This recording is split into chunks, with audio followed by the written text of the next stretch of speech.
Na-promote si First Vice President o head sa GMA Regional TV si Oliver Victor Amoroso. Ano yung report?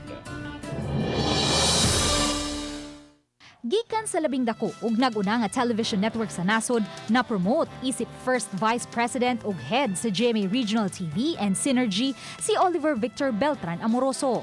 Importante ang papel ni Amoroso aron mapaduol ang nag-unang broadcast network sa nagkadiyang rehiyon sa nasod.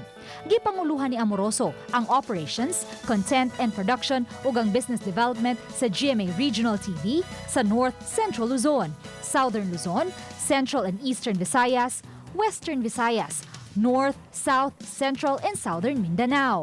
Siya usab ang nagpaluyo sa mga award-winning local newscast ug morning show sa nagkadiyang bahin sa rehiyon.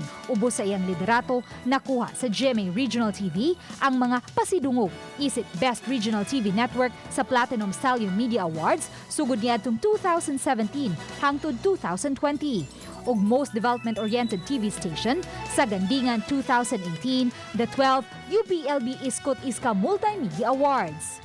Taliwa sa pandemya, giila si Amoroso isip distinct member sa Armed Forces of the Philippines Health Service Command Transformation Roadmap Multi-Sector Advisory Board. Si Amoroso usab ang nangong sa GMA Synergy, ang grupo nga in charge sa sports partnership and production sa GMA Network. Apil na niini ang coverage sa gikahinaman nga National Collegiate Athletics Association o NCAA. Gikan sa tibok puwersa sa GMA Regional TV, congratulations Sir Oli. Luwag na ron din na, Balitang Bisda.